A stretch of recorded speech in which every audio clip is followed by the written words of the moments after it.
Hello and welcome to Transplanar RPG. We are an all-transgender, person-of-color-led, dark fantasy actual play channel featuring homebrew stories that center non-colonial, anti-Orientalist world-building and campaigns about queerness, grief, hope, and the power of love. GODKILLER, First Blood is a 16-part podcast miniseries that follows a mythic, violent, and transformative tale about a single mortal rising against the challenges of the divine. Tonight, your god is me, Connie Chong, and my god killer is C. Thomas. First Blood is a dark fantasy series that explores themes that may be triggering for some listeners. Content warnings for this episode may include fantasy violence, grief, trauma, death of loved ones, major character death, heights and falling, decapitation, romance, sacrifice, religious imagery, and mentions of cannibalism.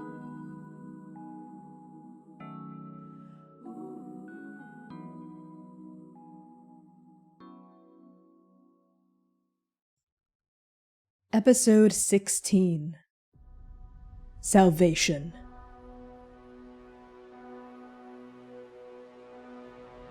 Rune. There is a brief window, a gasping fragment of time between your return to the Starsong Temple and the witness's inevitable arrival. As you stagger backward into this chamber, you feel a pair of arms catch you. Strong arms, reliable arms, along with the scent of blade polish and cedarwood. Eos is holding you, with Pilandar, Jiangshen, and Antigone crowding around you. As you stumble back into reality, the floor feels real beneath your feet. The mist washes away and is replaced with the smell of dusty chambers and cobwebs and copper. And you see Antigone's face swimming into view above you as she holds you in her arms. Rune! You're back! Your forehead, it's glowing. What happened? Rune gasps as the real air, the lungfuls of air come to them finally. They fall backwards out of that stone door, all of the stars around it glittering as they tumble out of it as though they had been hovering on the other side. And as Eos's arms catch them, they hiccup a little bit and their mismatched eyes fly wide, fly open. And as they're kind of held there in Eos's arms, their hair pooling around their shoulders, there's something a little bit radiant about the way that they look up at the speakers and champions of the above and below, respectively. Something that glitters in their eyes, sparkling, deep, alive, holy. And their hair parts to reveal that glowing, bright white star on the center of their forehead. And Rune says, "Oh, fuck. Fuck me. Fuck. The witness, he's on his way. He's coming here. What? He's going to be here any second. You all need to leave." No, this is a dead zone. Gods don't come to dead zones. They're dangerous for them. They do if they're angry enough. And he's angry enough. I saw it, I heard it, I felt it. I don't understand. How would the witness know that we're here? The witness sees all, doesn't he? He's the world. He used to be the world. And there's something frantic in Rune's gaze as they look up and meet Eos's eyes with a kind of intensity that I don't think they've ever used staring into her face. The star. Her memory, her ghost, she was in there. We were there together and we made a pact. He felt it. He felt it in the banks of the dried up river. He's coming to take his due, to claim his vengeance, to claim his rage, his jealousy, his envy. Tense silence falls over the speakers and the champions. Eos rights you, so you're standing on your own 2 feet now, and this huddle of mortals exchanges these fraught, dark looks between them all. And then Antigone steps forward and grabs you by the hand, actually. She slips her fingers between yours and squeezes your palm, and she looks you dead in the face. I'm not leaving you here to face him alone. Antigone. He was my god. Let me stand by your side. Rune's jaw clenches and unclenches as they turn that over in their head as fast as they can, the blood starting to pump through their veins faster and faster and faster. And they can't help the tiny bit of, God, what is that feeling? Hope? Affection? That bubbles up as she speaks. Okay, princess, but you're gonna need to stand back because killing a god is messy, messy business. If Lady Antigone is staying, then I'm staying as well. Of course you are. And Rune shoots her a terrified, sideways smile. And then they turn their gaze to Pillendar and Jiangshen. Jiangshen crosses her arms and says, well, if the champion and the speaker of the above are staying, then so am I. Scorn be to those who say the below ran away like cowards when the time came to lay down our swords. I'm afraid I must agree with my impulsive champion here. Lady Antigone, Sir Eos, we are not leaving your side. Pillendar turns to you. God-killer, I understand the danger we are putting ourselves in by accompanying you here in the final stand of the Starsong Temple. The last thing any of us want is to get in your way, or worse, be pawns that the witness can use against you. Lady Antigone, Sir Eos, and Jiangshen, I suggest we act cunningly and carefully. Gods above and below, all of you have a death wish. Then again, so do I.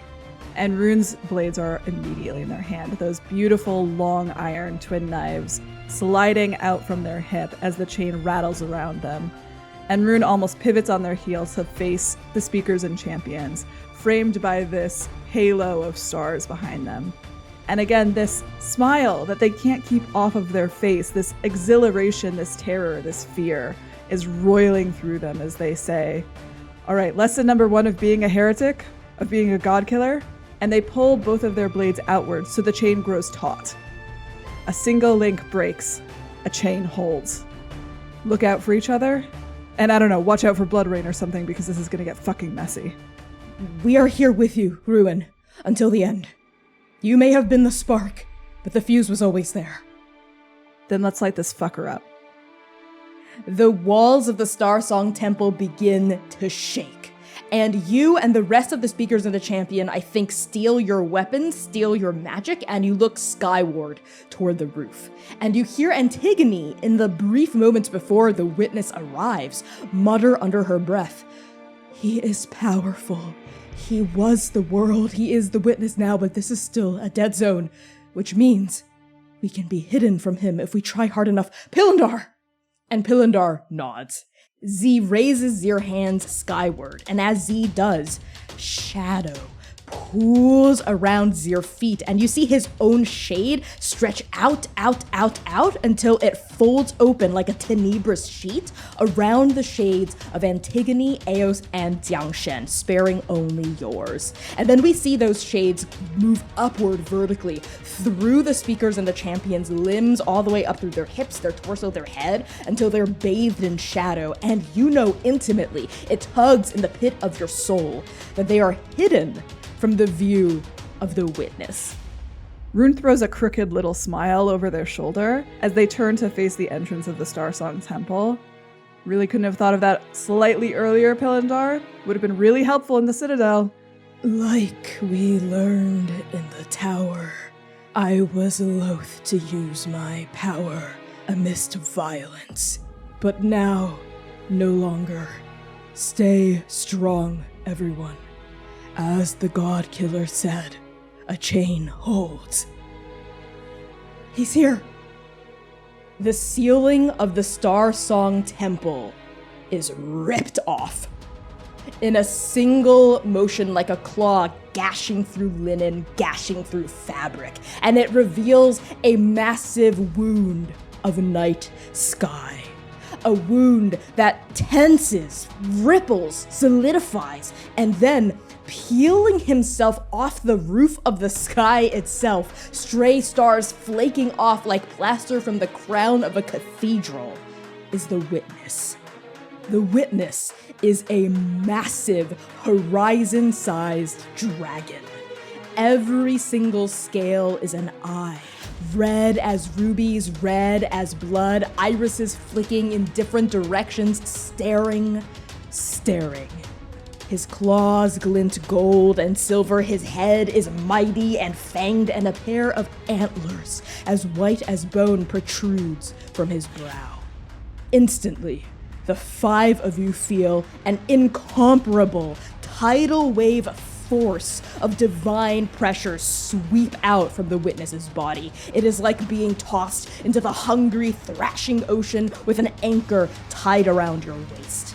Even though all of them are still ensconced in shadow and their voices are muffled, you hear Pilindar gasp, and you can see Zir Shade crumple to Zir knees, not willingly, but forced there by the sheer power of the witness's presence.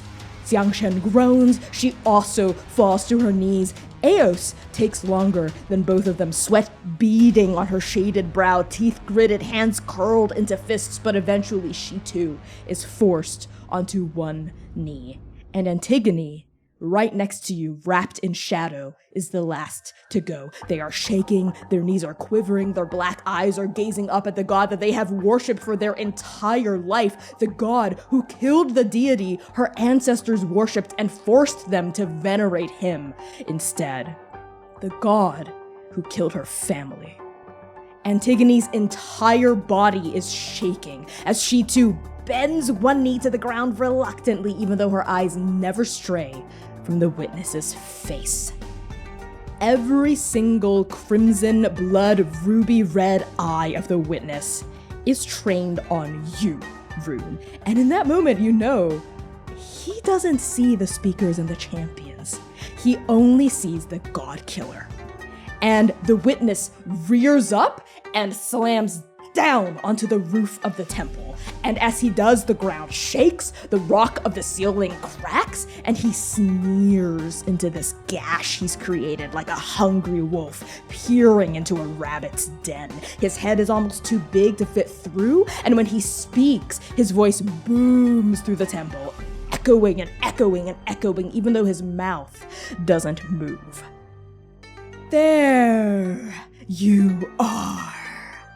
God-Killer, ruination, calamity of the cradle, and bane of everything that is holy. You think you fight for divine purpose. You think your reason for living is anything but scourge. You cower here in the tomb of my wretched weak sister, and you think the dead zone is enough to hide your presence from me, your sacrilege from me. I am the witness. I see all. I know what you have done. I know the names of every transgression that follow you like drops of blood in the trail of a rabid coyote that must be put down. 21 heretics and one foolish, pitiable god died to give you even a semblance of divine power, and for what?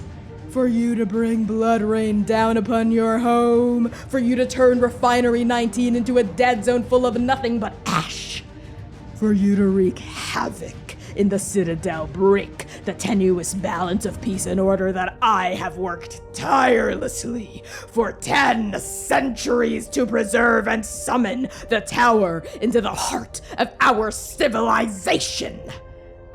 You do not deserve this power. You do not deserve this life. You are ruination. I will slay you where you stand, heretic. And when I am done, I will find and I will slay my treasonous speaker and her treasonous champion, and the treasonous speaker and champion of the below as well. If you want your demise to be swift ruination, then bend the knee and pray. Fine then. You want me to pray? You want me to send my hopes and dreams upward into the river for every god who has ever died, for every god you have ever killed. Fine. I will pray. And you know what you'll see when I do? You know what those thousands of eyes will see when you witness me. You will see how I kill a god. And you will see this. When I turn to violence against somebody who slanders or mocks my pain, I awaken my divinity. You sure do, and he is definitely slandering and mocking your pain. What does it look like as you tell the witness to witness you and divinity flares out of your soul? It is a beautiful dance, a harmonic, blood-curdling scream into the atmosphere, as aspects of the devil, the star, and the river come pouring out of Rune. That single star in the center of their forehead blazes bright white. The inky darkness eats up the sclera of both of their eyes, not just the red one, and it glows with a deep ember, a deep hellfire, as one of their long knives lights into black flame and the other into radiant, holy light. And all around them, the world ripples. That city presses in against the inside of Rune's chest, that beautiful, epic city street that stretches on forever and ever, and all those ghosts, down there, somewhere up there, wherever the river still lives in its half-remembered existence, they push forward. All of them see it. They turn their heads from where they were walking to and from, and they see the door in the road that is Rune's soul. And the ghosts start to press up from the floor.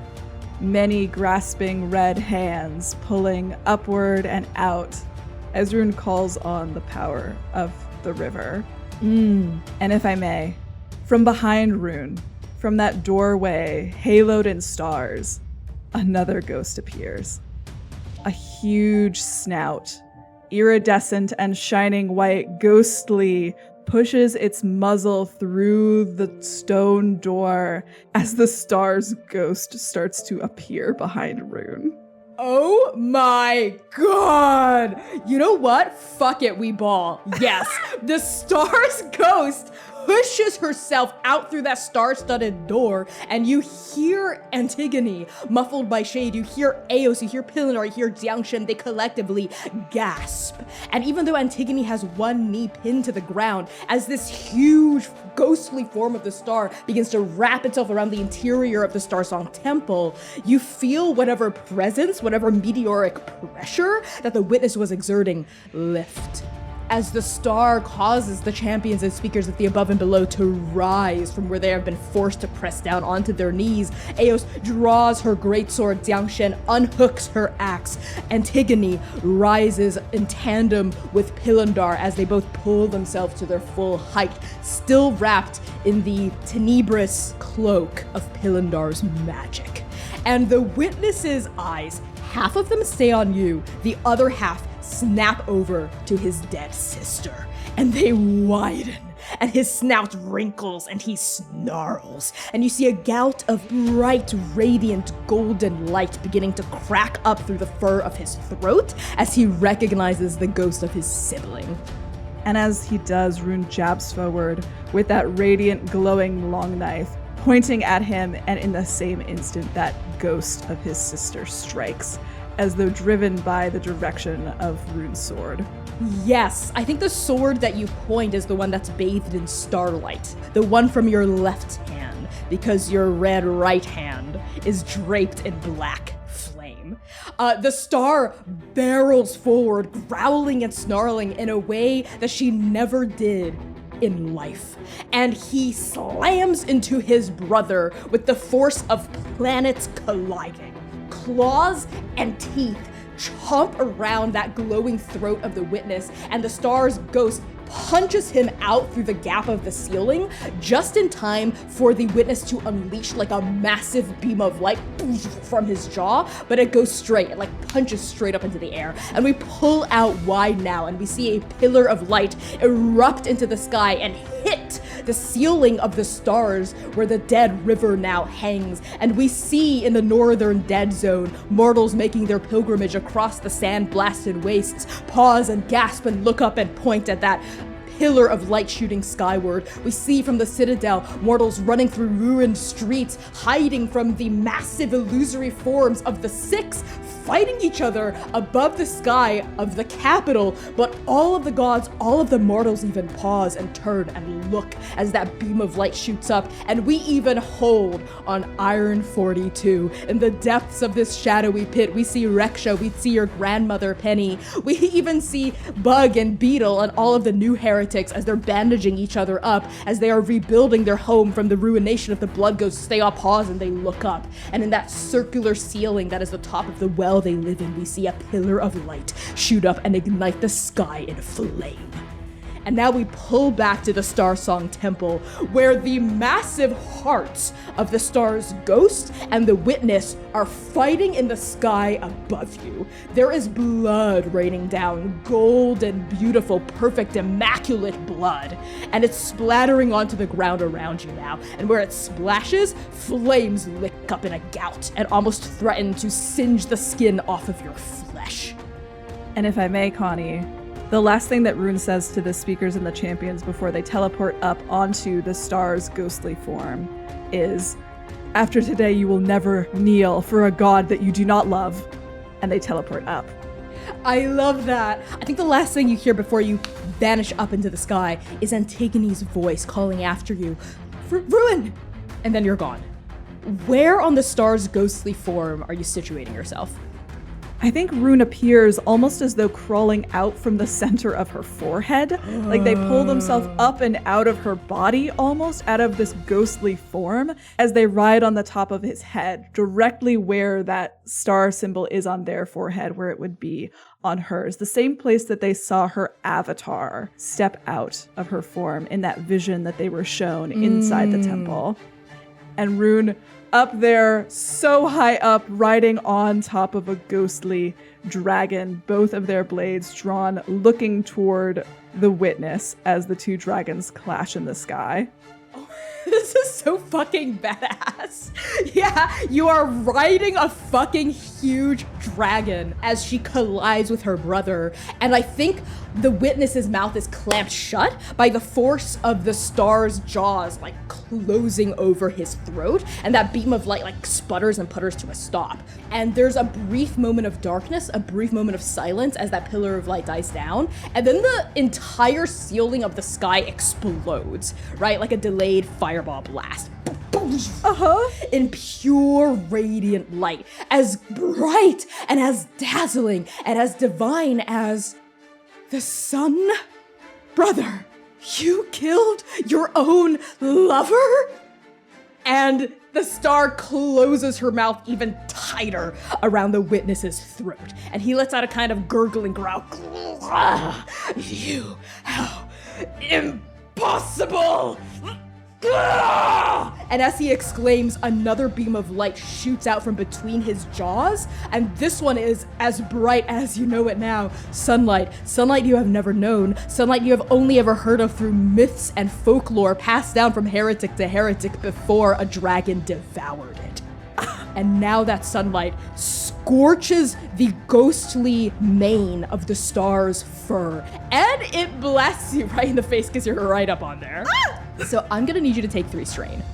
That is compelling. Heard, taken, but Rune hangs on. They hang on with all of the sheer mortal willpower that they have in their body. And as that single blast goes off, I think in the parhelion of that radiant light as it starts to die away for the first time, it's then that Rune's silhouette comes flashing through the air as they jump off of the star's face and downward with both of their blades drawn, a perfect arc of violence, a perfect arc of beautiful, heretical memory. And they come right down on the Witness's face.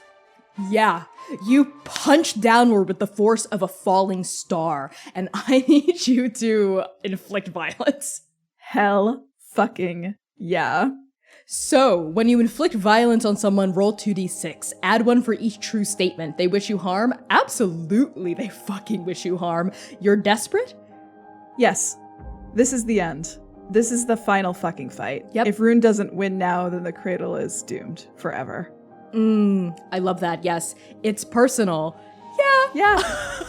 I would say this is intensely personal. Yeah, yes, it that's is. a +3. Roll 2d6. All right. 8. Perfect 8. Wow, you needed that. Wow, that's amazing. Okay, so on a hit, 7 to 9, this part of the fight ends on your terms. How do you punch down on the witness's brow? Again, in the same exact spot where Rune had just appeared on the star's ghostly form, they punch not into, but through the witness's head.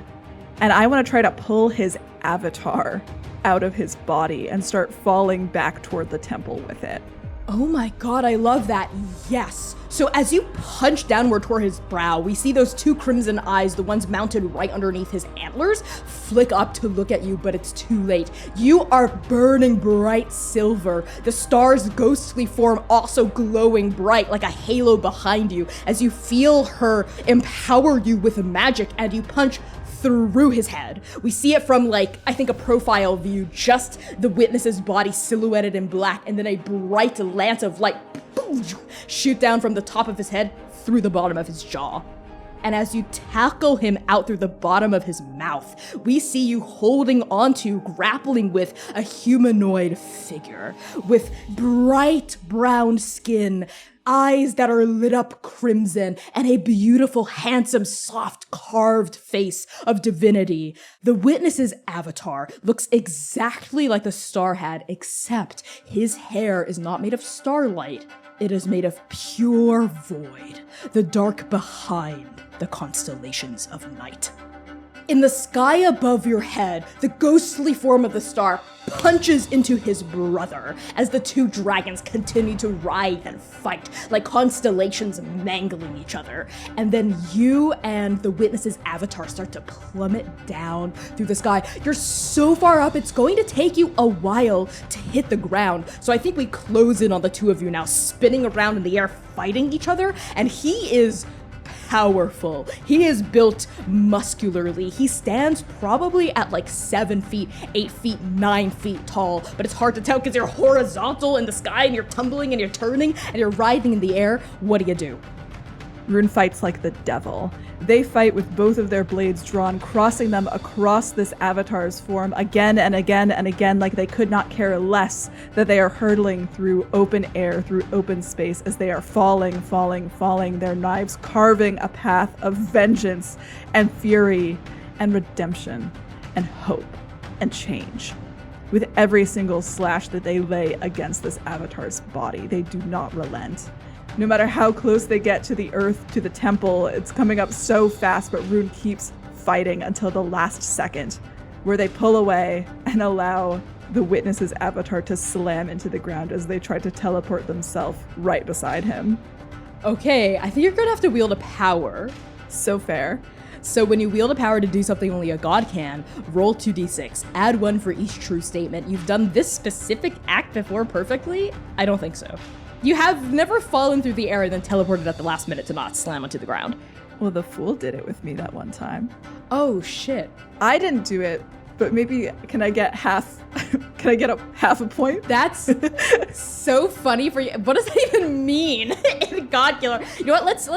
Let's put a pin in that. You're desperate for this to work. Mark 1 strain. Yes, I'll mark a strain for that. Okay, that'll put you at 4. You're close to a shrine, lair, or domain of the god he took this power from. The fool is always in my heart? That's so funny that you say that. The fool specifically did not come to the northern dead zone with you. So I don't think you get that. Okay, fine. So I get 1.5 points. 1.5. Yes, 1.5. Roll 2d6. Let's see what that means. Okay. Oh, I got a 6.5. Rounded up, I think that counts as a 7. You know what? I'll give it to you. All right, I'll give you let's the hit. fucking go. I'll give you the hit, but what this means is the witness's avatar gets to move and react before you do. You get to the bottom safe and sound, but he gets to do something first. Fair enough. Okay, there is a massive crater that just appears out of nowhere in the tiled floor of the Star Song Temple. The floor shakes, the walls tremble, pebbles cascade down from what remains of the ceiling, and when the dust clears, we see pulling himself up, right? Bits of stone and rubble just falling off of his broad, muscled shoulders. The avatar of the Witness. As he opens his two crimson eyes, we see a third red eye flit open on his forehead, exactly where that glowing star sigil would have been on the star's avatar's forehead. He throws his right arm open, and we see a sword as shining as blood, red as night, appears in his hand. It is maybe 5 or 6 feet long. And as you look at him now, you realize he's not 7 feet tall, he's not 8 feet tall, he's not 9 feet tall.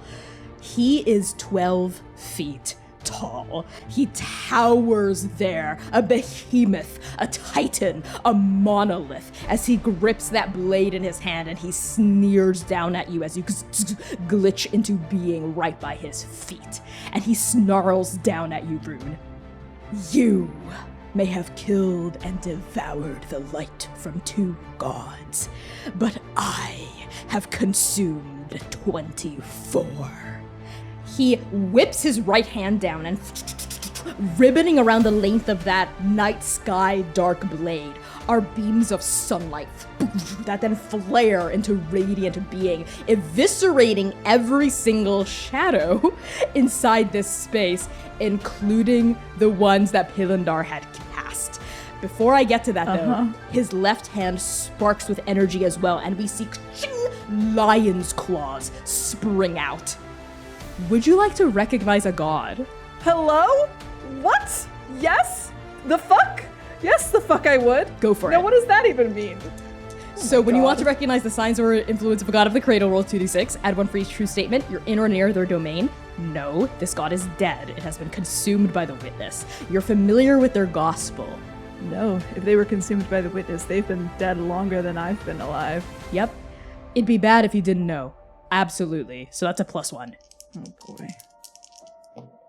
Ooh, see, roll better than that challenge, a 6. A 6. On a miss, the GM will only tell you the most common legends about them, nothing more. You see that lion's claw flash into being, and your mind immediately starts going through like a list of all the gods the heretics have ever told you about, all the gods that have died. Lion, lion, lion, lion imagery, and then it clicks. Strength. Oh, no. This is bad. Strength was obviously the strongest god of the cradle, and she was devoured by the Witness.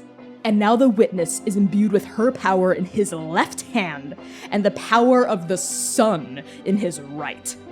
Speaking of which, those beams of light have singed every single shade away, and now the Witness's third eye flicks to the left, to the right, up and down as it sees. She had been arcing through the air in a perfect crescent. Eos. Let's go, baby! Covered by Pilindar's magic, up until the very last moment, her greatsword was swinging down, down, down at the Witness's avatar's head.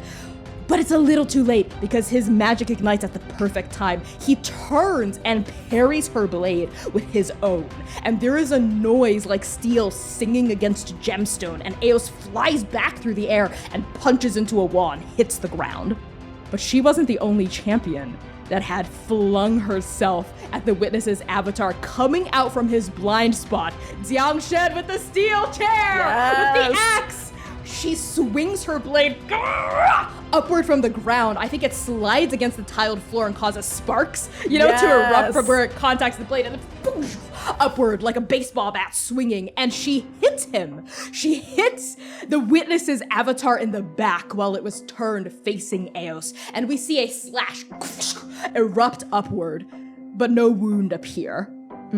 The Witness's avatar cocks his head to the side, turns to look down at this panting, barely out of adolescence girl, and his claw flashes out almost faster. Absolutely the fuck not. Go on. Don't fucking touch my sister! And Rune is there. They're fucking there. I cannot tell you how fast they get there. It's somewhere between movement and teleportation, and I am going to absolutely parry that fucking blade and try to stab him in the gut. Love it. How do you do it? Do you cross your blades to catch it? Absolutely, I do. The blades cross upward, slide up, parry, push him as far and as hard as they can to the left, and then the other sword drives in to cover Jiangshen so she can get further back. Yeah, that does happen. We see Jiangshen's eyes go wide as she sees her life flash before her gaze as that big lion claw comes down, and then you're there. You intercept it. You push the god's avatar away, and she nods, braces herself, steadies her axe, and runs back out to circle the fight. And from a corner, we hear Antigone go, Eos! Eos, no, Eos, wake up, wake up! And we hear a pained groan and a scattering of pebbles onto the ground as Eos picks herself back up. It's nothing. God's avatar doesn't punch as hard as I thought it would. As Eos pulls herself up to her full height, her cape rustling, as Antigone quickly backs away from where she is. When the witness's avatar hears that, he's still parrying you, right? He's fighting you now with that one blade. Yeah, Rune is just embroiled in fighting him. Yes, you're just dueling at this point. And as he flashes out with this perfect swordsmanship, you get the feeling that this ability to parry, his ability to fight, is not his natively. It was probably also poached from another god. I can let you keep your miss from earlier as you determine what this god is, or you can try to roll again. But beware, if you roll another miss, I'm gonna hit you with a hard move. Would you like to take this bargain? How could I say no to a devil's bargain? Look at me. I'm just a little devil guy. You're just a little guy. Right, rolling again with a +1. Go for it. Ooh, 9. That is a perfect hit. Thank you, devil. The GM will give you a clear interpretation of the omens. Ask your GM a single follow-up question of your choosing. They must answer honestly. First, I'll give you that clear interpretation. These are the perfect, studied, controlled movements of temperance. You bastard. Temperance, a god of balance, a god of moderation, of management, of accommodation, economy, and frugality. Temperance's every movement had been economical. Everything they did was for a reason, was efficient. And now you see the witness drawing upon this efficient muscle memory, this consumed fragment of power he ripped from another deity to empower his own strikes against you. You can ask a single follow-up question of your choosing. All right, you ready for this? Oh god, yes. As the only mortal in the cradle who has ever lived that has been able to take powers of gods for myself. Uh-huh? What a horrifying preamble. How do I take that from him? I think an image flashes across your mind's eye. An image of a mighty lion being felled by the sting from a miserable centipede. What? Athemos's power is siphoning. My dear god killer. Oh, I totally forgot. This is the biggest Uno reverse of me forgetting things that was on my sheet. Oh my god. And for the first time, having never once spoken anything other than hatred for Athemos, the Ten of Wands, the unsighing toil, servant of the Emperor and the Empress, Rune clasps their hands in prayer, both of their long knives crossing over their heart. And I would like to manifest a miracle. Oh my god. This is a crucible move.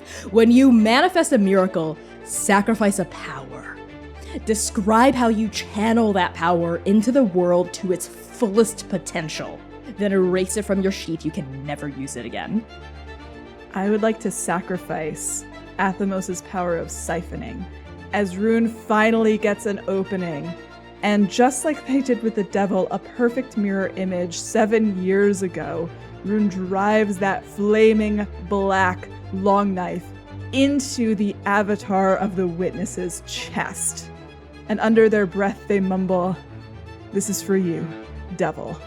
And as Rune pulls it back, I want to siphon out every single power that the witness has ever claimed from devouring another god and take them for myself.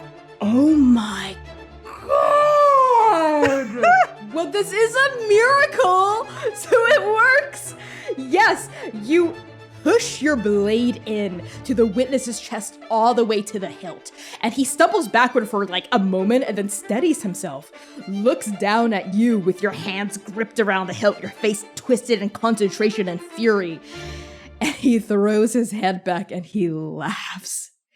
The witness's avatar says, "Oh, God Killer, you're going to have to do better than that to slay me. This isn't even my true form. It must have just been luck that let you fell the chariot and Athamos and even the devil." Rune's mismatched eyes flick upward to meet the witness's avatar. And then they smile. That devilish, wicked, violent smile. "Haven't you heard, witness? I like to get my little pleasures in." And it's the devil's voice that overlays with Rune. Yes, it's underneath yours. Yes! You see the witness's 3 eyes fly open, and in that split second, he realizes his error. But it's too late. And Rune pulls the blade out.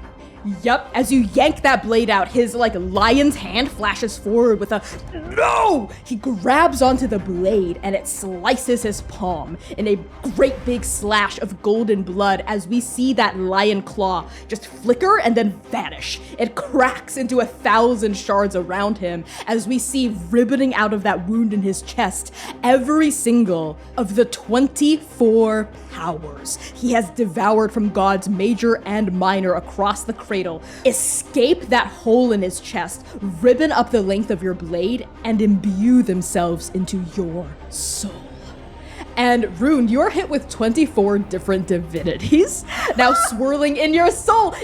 I think it paralyzes you for a moment as we see the river flare around you. I think we see buildings shimmer in ghostly fashion, just all across the Starsong Temple. We see your eyes go wide, black tears leak from the edges of your gaze from just the overwhelming force of all this power flowing into your body all at once. You feel strength roaring like a lion, untamed through a jungle that is now long forgotten and blown to dust. You feel temperance, scales of balance, a jug of river water pouring out of their hands, the sensation of control and balance. You feel the sun, wings splayed bright, feathers flapping like a phoenix risen from ash, golden beams shooting through your soul, and you feel 21 other gods swirling through you. So many of them, their names flitting through your mind instantly. You internalize them instantly, gods minor and major, and when you open your eyes again, your tears stop, and I think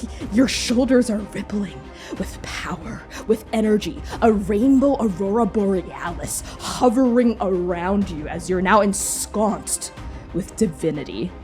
And in this moment of stillness, of overwhelming divinity flowing through your veins like golden light, like iridescent shadow, suddenly the witness is right in front of your face. He had moved without moving. He is there. He is faster than light, faster than the eye can track. And you see his beautiful, gorgeous, irreparably handsome expression sneer down at you. You may have taken these gods' powers for your own, but do not forget, I was the one who felled them in the first place, and I can fell them again. And his blade punches into your chest in a perfect mirror of where your knives had slipped into his. Uh-huh. Rune, I'm gonna need you to take 3 strain. That is more strain than I have available to me. So, I think what this means before we get to any moves is there's a moment whoosh, we see his blade punch out through the back of your body, through your spine, and blood, red blood, mortal blood. You still bleed like a mortal, Rune, even though there is so much godhead swirling around you, but your death, you can feel it, is coming. It punches out through the back of your body, and I think you stagger backward from the force of it, and the witness even lifts you on his blade with a single hand. You slide down another foot down the length of his blade as he lifts you up into the air, and he says, "Is this all you have? A couple of parlor tricks? I'm not impressed. I thought you'd be more of a challenge, God-killer. There is a moment of suspended time, of pain immaculate, as you are there, speared through the chest, held aloft by the witness's hand. And in that moment, you know, the witness is going to kill you. That's it. And just as you see that violent intention twitch in his hand, glimmer in the depths of his beautiful crimson eyes, punching out of nowhere, Jiang Shen and Eos on either side of the witness tackle his body with their blades. Like a sword comes down on his right side, the flat blade of Jiang Shen's axe comes down on his left side, and that's not all. Shadows, like a shark swimming through water, flit through the ground as we see Pilindar on the far end of the temple raise your hand and command the shades in this room, now that the light of the sun is gone, to rise up and ribbon themselves up around the witness's legs to pin him in place, and also punching out of your own body, exploding out through the wound in your chest, are the 24 ghosts of the gods that the witness has consumed. They explode out of you, furiously grasping claws, slashing jaws, biting, weapons scything through the air, as the ghosts, the champions, and Pilindar attack the witness at the exact same time. Distracted by this, unable to finish the job, the witness casts his gaze away from your face and lets out a "Gah! Oh, you pitiable!" And he casts his sword down, and I think you fall off of it and stumble backward, blood pouring from your body. Yeah, Rune's legs can't even hold them up. They just crater to the floor, and they twist and they fall, facing the sky. As you do, you look up through that cratered wound in the ceiling to see the ghost of the star and the heart of the witness still embroiled in a desperate fight. It seems evenly matched as far as you can tell, but something about the star's body is beginning to fade. Whatever special connection the two of you have, it's not permanent. It is temporary. You don't have much time left. Oh, probably because I'm dying. Yep. And as your eyes continue to fixate on that fight above your head, Antigone, her face cuts in front of your gaze. She is right by your side. She is cradling you. She is grabbing you. She's trying to staunch the bleeding at your chest, and she's going, Rune, no. Rune, we're so close. Rune, please, you can't go. Not like this. Pick yourself up. Oh, come on, princess. That fucking hurt. Give me a second. And Rune puts a hand over that gigantic hole in their chest, feeling the blood, feeling everything, but they're still going somehow. And they realize what it is. That light in the center of their forehead hasn't dimmed yet. That hope hasn't left them yet. Yes! I love that, because the star's gift to you, her power is hope. So as long as that hope is still there, you cannot go down, God-killer. Unless I want to. Exactly. You are at 6 strain. The blood pours from your chest as you pull yourself up to a sitting position. Your entire body, your leather armor, your tunic, the hilts of your blade stained with crimson liquid. Rune, you're bleeding your heart out. Let them try to kill me, princess. Let them keep trying. I'm not leaving you like this. I'm not leaving the cradle like this. Not yet. And Rune's gaze tips upward to look at his heart. Antigone's eyes follow yours, and then she flicks back down, and the two of you lock gazes. His heart. His downfall. Ruin. And something flashes in Antigone's eyes. It's not worship, it's not reverence. It once was. It's now a ghost of it, crystallized into comprehension. Antigone was once the tongue of truth, the seer of knowledge, the prophet of the witness. He saw all. Because of her, he saw through her eyes, he understood through her taste, and though she has renounced him, a fragment of his knowledge remains on her tongue, and she says to you, her eyes clarifying with understanding, his downfall. Rune, I know it. It's been in front of me this entire time. I don't know how I haven't figured it out yet, but it is his eyes. Rune, they are always looking, they are always seeking. Nothing is ever enough for him. He felled the star, he felled strength, he felled the sun, he felled so many countless other gods, major and minor, and it is never enough. It isn't, it wasn't, it won't be. He doesn't see what he has. He sees what he doesn't, and what might happen. Rune, his downfall is his paranoia. The same downfall that led him to slay my family, to destroy those most devoted to him. And his heart is up there. In that case, princess, you're gonna need to hang on really tight.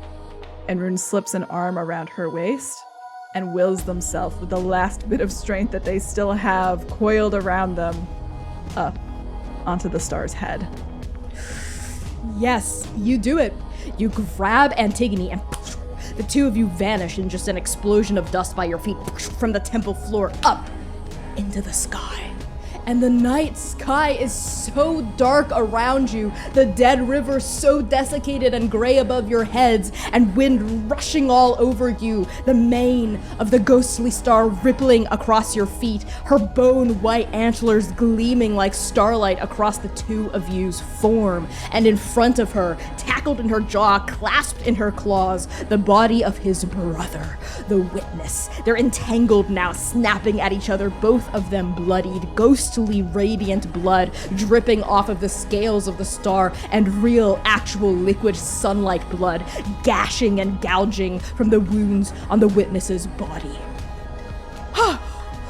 And Antigone grabs onto you to prevent herself from falling off, right? You can feel her trembling, but there is also something so solid about the way she holds onto you. And Rune, even as ghostly blood trickles from the scales of the star's wounded body, you feel your own mortal blood, red as fire, red as hellflame, staining the front and back of your clothes. And you know you don't have much longer before this adrenaline, this star blessing goes. What do? When we go together. And as Antigone grabs onto Rune, they're so confident up so high. They've never been afraid of heights, and they've never been afraid of falling. And they take Antigone's hand, put it in theirs, wrap together their hands around that radiant long knife, and then Rune steps behind her to hold her against their front and takes her other hand, wraps it around that flaming black knife, and together Rune crosses the blades over them together, holding her really close as they incline their head toward her neck, toward her ear. Antigone sing, Princess of Heretics. Are you ready to kill a god? Rune, I am. Witness! Look at me. Look at us. This is what your tyranny has brought. You could have been everything. You could have been everything to us. You were the world, and you gave it up for your envy, for your pain. I pity you for not seeing the devotion that you have always had, for the love that you have always had, and I pity myself for not having been able to see the same. But the difference between us, witness, is that I can change. I am mortal, and I am everything, and I am the God-Killer. And now I take vengeance.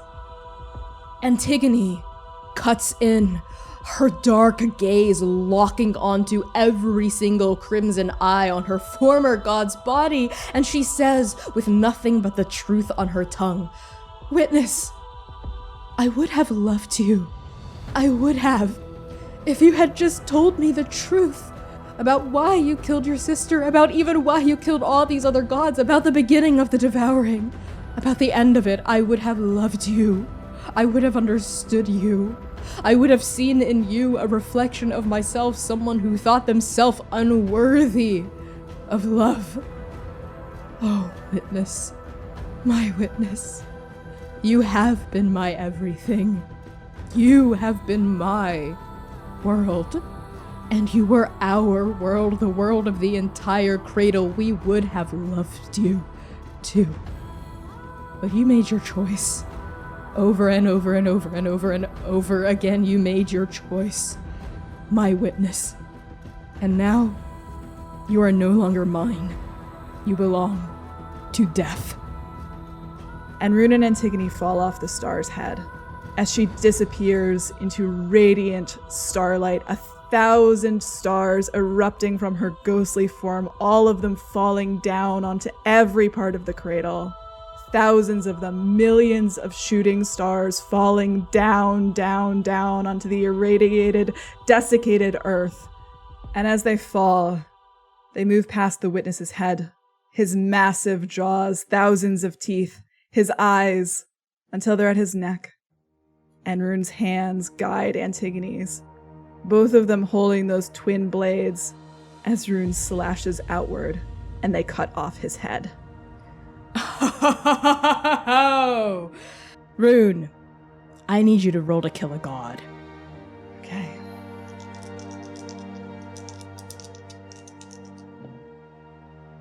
$12. Full hit. That is a strong hit. On a strong hit, 10+, their death transforms, liberates, or shields an aspect of the cradle.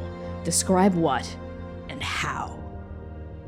As the witness's head falls away from his body, the river erupts out of it, punches into the sky, and pulls at Rune.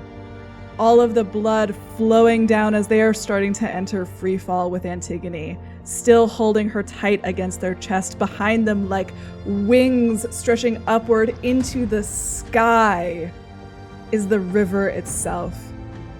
It pushes out of them like a flood, held back for thousands and thousands of years. Every ghost, every god, every divinity comes pouring out of Rune and back into the sky. Rune, you fall. It's such a familiar feeling, you're right. You've always been used to falling. You've never been scared of it. Looking up at the night sky, you see stars beginning to wink back into existence, stars that the horizon has not known for 1,000 years. You see the river pouring out through that wound in your soul, bleeding upward, a reverse waterfall of life and death as it blossoms across the horizon. It is beautiful, Rune. It is a sight you've never seen. It is a sight you've always known. And as you fall, it is like you're falling out of the tower. It is like you're falling through the pit of Iron 42. It is like you are falling with the ghosts of the 21 damned surrounding you, beckoning you home as you hold Antigone in your arms. And Rune, as your eyes are fixated on that beautiful night sky above your head, as a familiar and soothing cold begins to seep through your soul, what words drop out of your lips? Rune. Antigone, listen to me. Rune. What? My name is Rune. Some tongue of truth you are, princess. Rune? And Antigone turns in your arms. You are holding her, I think, cradling her with her back pressed against your sternum, and now she twists as the two of you free fall, and she looks at your face, and understanding, a dark, bright understanding settles in her eyes, and her gaze widens. Rune. Rune! Come on, heretic. You just killed your first god. Don't look so scared. No, Rune. Rune. Listen to me. Listen. The cradle is going to be different now, okay? This is everything I've ever wanted. To fall with you. To make this world beautiful. Worth dying for, Antigone, okay? I choose this. I choose this. Rune, please, no. Please don't leave me. No. Please. And as they're falling, Rune takes those two long knives, still connected to Antigone, puts them in her hands. A single link breaks, a chain holds, okay? I will not leave you. I'm always there. I will always be there. Okay? Up there. And Rune looks up into the river. Okay, so when you look up, you'll think of me, okay? And I'll be happy. I'll be happy with that. Rune. No, you have so much left to do. There's so much left we have to do, Rune. You can't go like this. You can't. I'm sorry. But I get it now. See, Antigone, I get it now. Your mother believed that you would be the God Killer too. And so do I. Take these. Okay? Take these and fight for the cradle you want. That's what I want, okay? Please, princess. Rune. And Antigone's hands curl around the hilt of your knives, but she is crying and the tears are falling onto your face, but you're beginning to realize you can't feel them. You can't feel the tears, and that familiar, comforting cold is now in every part of your soul, and even Antigone's face is beginning to fade from your vision as she says, Rune, wait, no, Rune, wait, I love you. And Rune reaches forward, takes both of her cheeks in their hands as she holds onto their long knives. And they pull her face toward them as they're falling. They're getting so close to the ground now. And everything else is swimming out, just Antigone falling above them, the halo of the river behind it. And they lean forward and they kiss her forehead. And I would like to manifest a miracle and sacrifice the power of the star to make sure that she lands safely. Starlight wraps around Antigone. She becomes like a blazing comet as you are holding her. And that last bit of glow on your forehead, it flickers out. And Rune, you are dead before you hit the ground. You see Antigone, bathed in starlight, the star's final blessing ensconcing her, not a single scratch or blemish. On her body, you see Pilindar and Xiangshen rushing inward toward her side. You see Eos fall to one knee by her hip. And you see yourself lying on the ground. You seem peaceful, asleep, almost your gaze looking upward with serenity, your head cradled in Antigone's lap. She is holding you fast, holding you tight and soft in her arms. And she is crying. Yes, tears are falling on your face and her lips are moving and you can hear her voice, Rune, even in the river with one foot in the afterlife and one foot still planted here in the cradle. You can hear her voice and she is murmuring between sobs, between cries. Thank you, Rune. Thank you for everything. Thank you. Thank you for coming into my life. Thank you for showing me how to be a heretic. Thank you for everything. And Eos knelt there on one knee, the perfect knight, the champion whose blade is finally laid down, whose blade is finally cast aside, violence no longer the title of her name. She leans down, plants her lips on your forehead, exactly where the star's blessing had been, and you feel her mouth murmur against your skin, I love you. And Rune, now the river is around you. You see buildings, you see a street as long as time, as wide as space, and you see ghosts. You see the ghost of every mortal that has lived and died in the cradle. You see the ghost of every god that has ever perished. And you see the star. You see her heart in that street, floating above it, ribboning down that lane, and you see her avatar on the side of the street with you, standing in front of you, and he is facing you. And his hair is made of starlight, and there are tears in his eyes, and he is smiling. And wordlessly he steps forward, and he hugs you. His ghostly form holds you. And when he leans away, he is looking down at you, and he says, "GODKILLER, you have done well. You have done so well. But there is one last thing I must ask of you before you can finally rest." Let's finish this. The star nods once, serenely, closing their eyes. When he opens them again, the tears have fallen from their face and are streaking down their cheeks. And she says to you, "The river now pours from your soul back into the sky, but it needs guidance to return fully. Without guidance, it will be a half-life. The river will only be partially returned, and the gods that remain in the cradle can never truly go home, nor can mortal souls fully rest after death. But you, GODKILLER, you can channel the river by becoming one with it as death has shown you, with respect and compassion for all the ghosts and souls of mortals and gods that reside within it. You can harness its power, become one with it, and restore it to the sky. But in the process, GODKILLER, you will cease to become Rune. You will become the river itself, forever."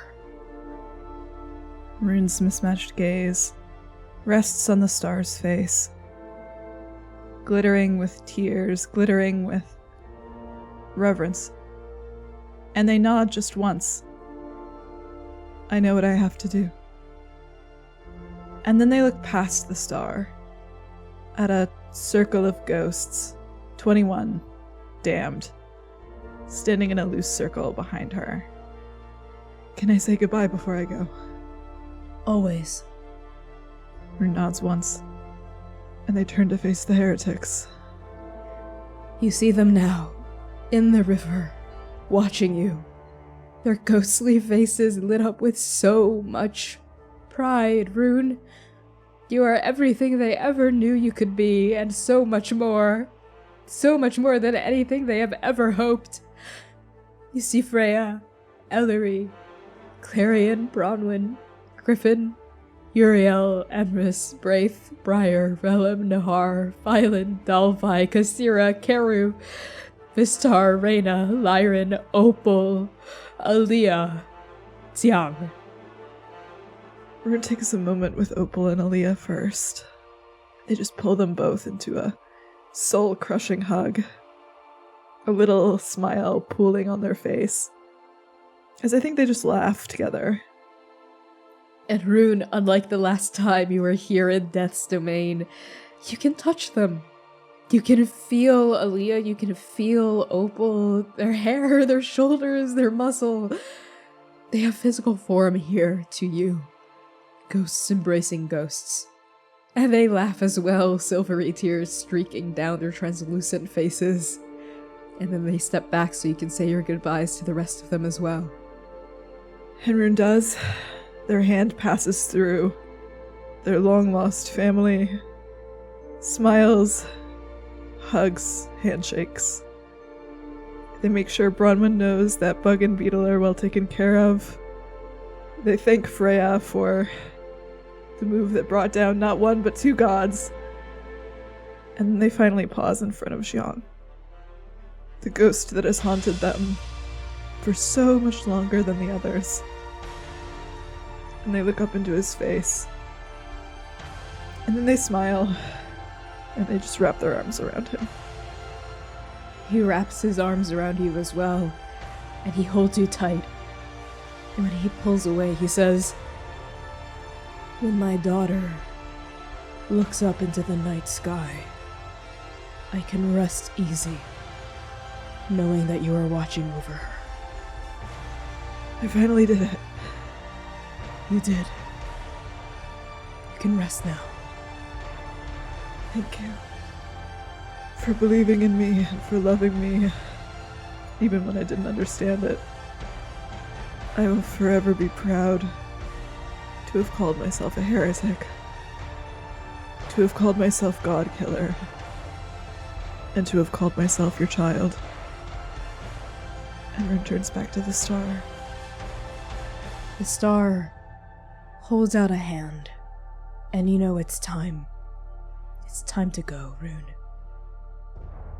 And Rune reaches their fingers out, and they take her hand. Her hands are cold and warm at the same time. The void of space, the warmth of stars.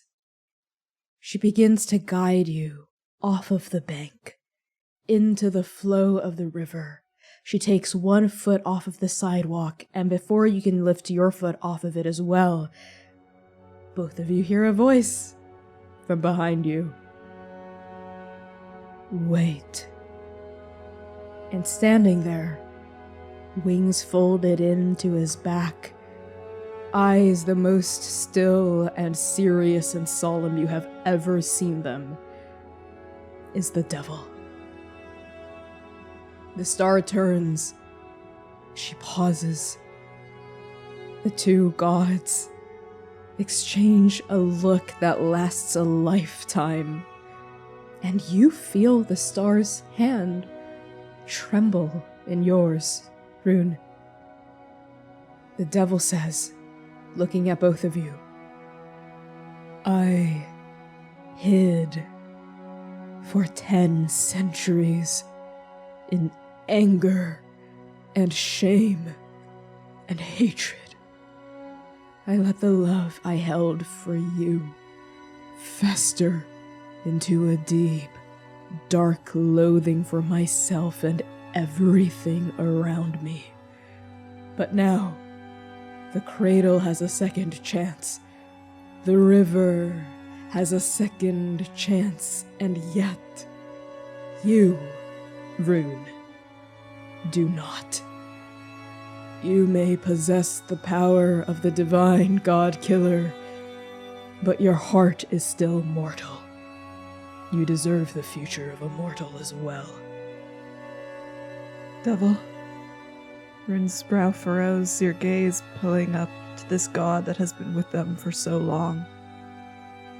You have shown me that hatred is a powerful weapon, yes. But it is still only ever a weapon.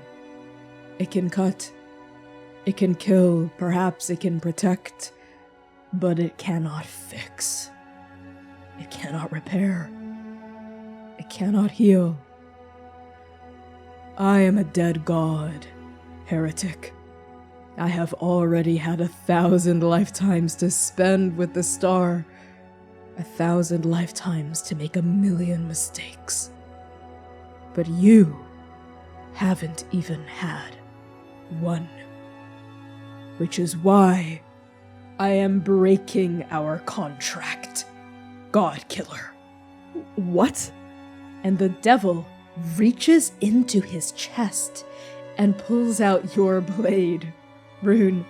The same blade that had stabbed them through the heart and felled them 7 years ago in that doomed cathedral. And he holds that blade out now, to you.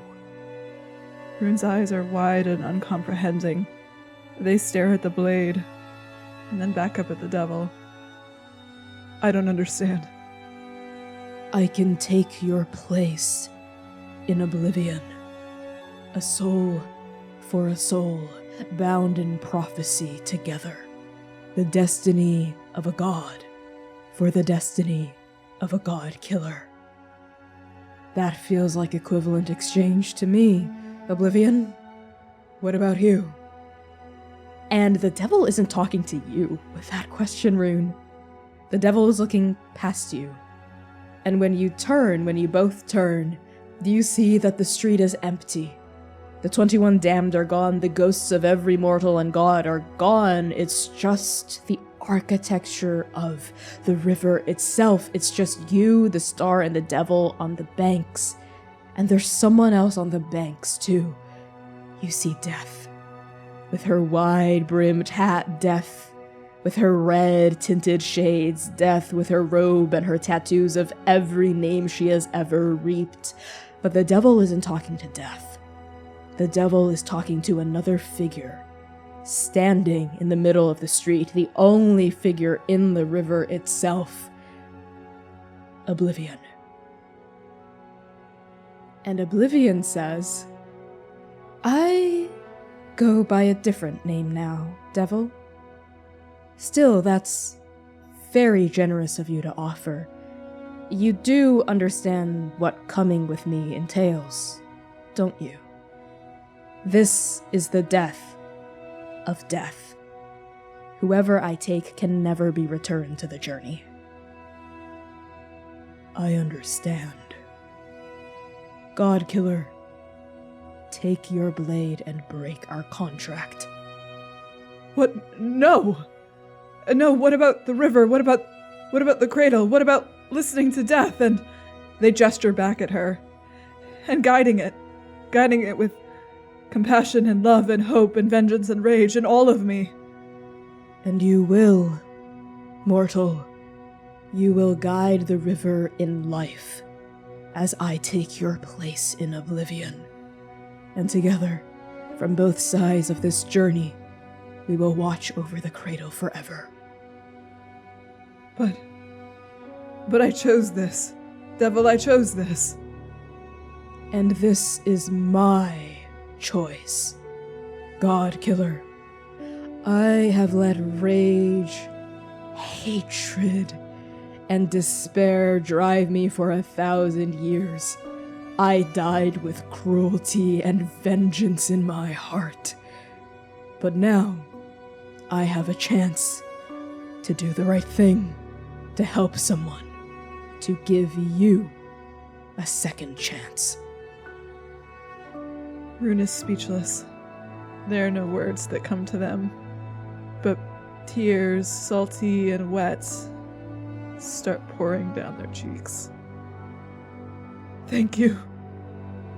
I will not forget what you have done for me, devil. I will not forget.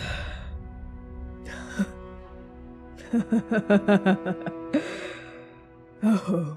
And the devil cocks his head to the side, and that classic devil smirk comes across his lips, and he says, Darling, you couldn't forget me if you tried. Shut up, I'm trying to mourn you right now. Don't make me angry again.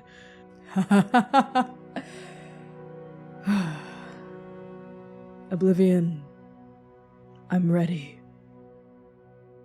And the devil pauses by Death. They exchange a look, a soundless glance that communicates lives and infinities unspoken. And for a second, Death looks like she wants to say something out loud. She looks like she wants to reach out a hand to grab the devil's wrist, but then the devil walks past her, and she doesn't move to stop him. The devil pauses next to you, and he rests a hand on your shoulder, and you feel that warm hellfire spread through your soul. And then he steps past you, toward the bank of the river, where the star is, with 1 foot in it and 1 foot out of it. The devil turns to face the star, and he leans in, and she leans in, and they kiss. And the kiss lasts forever, and the kiss lasts for no time at all. And when the devil pulls away, his face is glistening with starlight. Then he starts to move away from her, but then the star interlaces her fingers with his and says to him, My devil, I will not let you go into oblivion alone. I was with you in the start. I will be with you forever in the end. And the devil laces his fingers with his and squeezes their hands together. And with both of them in the river, the devil and the star turn their backs on oblivion, and they look at you, Rune, and they look at Death. And the devil says to you, Go back to them, Godkiller. Live the life I denied myself with 1,000 years of loathing.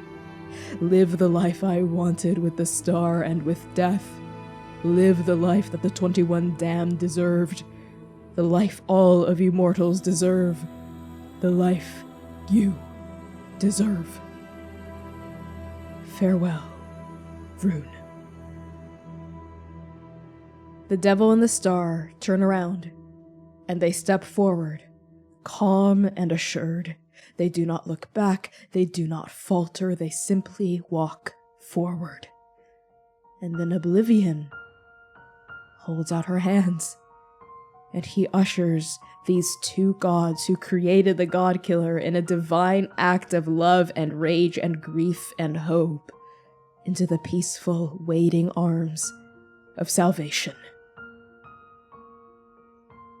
Death steps forward, and you feel her put an arm around your shoulder, and her touch is cold and familiar and soft. And you see, on the exposed skin of their chest, 2 new names swirl into being, inked permanently over her heart. The devil and the star. And Death says to you, "Come now, God-Killer. Let's get you home." Rune, for the very first time, peace settles across the Star Song Temple, across the northern dead zone, across the entire cradle. Through the hole in the ceiling of the temple, the gray night sky slowly starts to fill in with colors. The first color that comes is a deep, dark, rich purple that bleeds across the horizon like ink across canvas. Following the purple are waves of dancing, flowing, light, tall, lustrous plumes of an aurora borealis. There is music, too, now, an atmospheric, cradle-spanning song that starts to play as the river returns to the sky, a song that is uplifting and ethereal and as familiar as an old friend's embrace. There is also a sensation, a sweeping, freeing sensation that washes over everyone in the Star Song Temple and sweeps outward from the northern dead zone, reaching the fool who sits upon the roof of a building gazing up at the coloring in sky. It reaches the cannibals in the Chariot's Coliseum. It reaches the mortals of the Heavenly Citadel. It reaches the coats and rats of Chemical 4. It reaches the factory workers of Refinery 19. It reaches the heretics of Iron 42. Rexha, your grandmother, all staring up at this now blooming night sky. It reaches every single mortal and god in the cradle. And with a final thrum, a ripple of magic across the horizon, a final explosion of color and light and sound and sensation, the river is back. One by one across the cradle, we see gods rising into the atmosphere, gods who look like wolves, gods who look like rain clouds, gods who look like swords pointed northward, gods who look like shadows and buildings and filaments and salt and muscle, gods who look like all of us. Like birds taking to flight, like fish taking to the sea, like mortals taking to dance and song and story, so too do the gods take to the river, surging up, up, up until the entire sky is filled with their ghostly, ethereal bodies. As the gods return home, different strings of color light up the sky, joining the aurora borealis above our heads in luminescent harmony. We see the dark gray of the 3 of Swords, the sweating green of the 7 of Coins, the winking gold of the Page of Cups, the sturdy brown of the Queen of Wands. One by one by one by one, all the surviving gods of the Devouring populate the night sky. We even see what remains of the 6, the Wheel of Fortune, the Magician, the Hierophant, the Emperor, the Empress. Judgment remains in the below, his axe-shaped head tilted skyward, his fist clenched with the knowledge of his still remaining duty to the cradle. There are gaps in the sky as well, empty black streaks where the gods taken by the devouring or by oblivion used to be. The center of the Borealis is blank, and the space right next to it is blank as well. There is no star, there is no devil. They are somewhere beyond the reach of even the river now. But something about their absence doesn't bring despair. It brings sorrow, yes, but it also brings peace.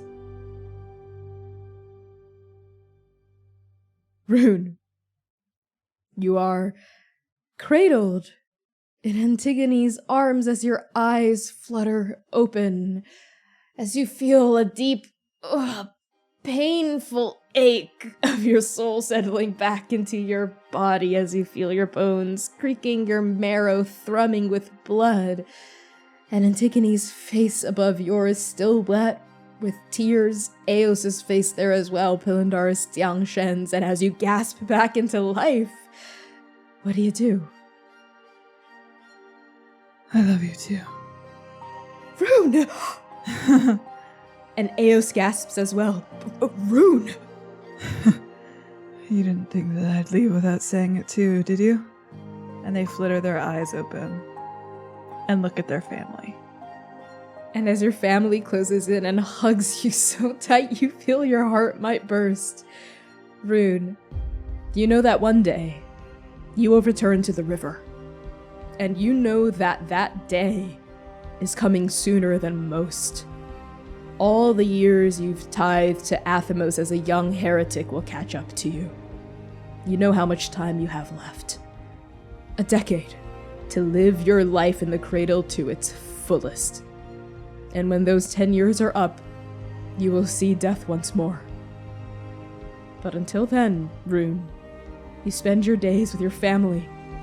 You spend your days with your grandmother, with Rexha, with Bug and Beetle, with the new heretics of Iron 42, with Pilindar and Tiangshen, with Eos, with Antigone. You spend your days with people you love, and with people who love you. You spend your days laughing and crying, dancing and dreaming, singing and hoping, surrounded by family. And of course, you spend your days as the God-Killer, as Ruination, the hellfire of the cradle.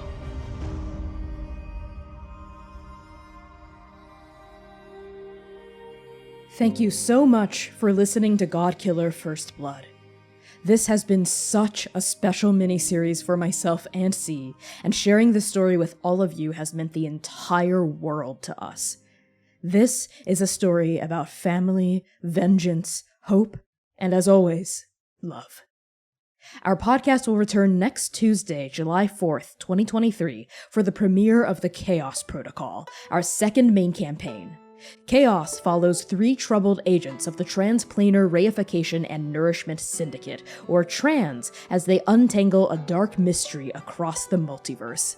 If you enjoyed GODKILLER, you'll love Chaos. The story is just as poetic, darkly fantastical, and character-focused as First Blood. Plus, you don't need prior knowledge of the Second Stranger to jump in and start listening. Finally, a very special thank you to our sponsors for the First Blood series: Explain Trade, Start Playing Games, Magpie Games, and Roll. Another special shout out to our Patreon precepts: Charles, Cora Eckert, Brooke Brite, River, chillacres, Scruffasus, Lex Slater, Hat, Alex, Mark J, Lyle and Peanut, Spencer, Brooke in Seattle, Derryk Davidson, Phil, and Aria.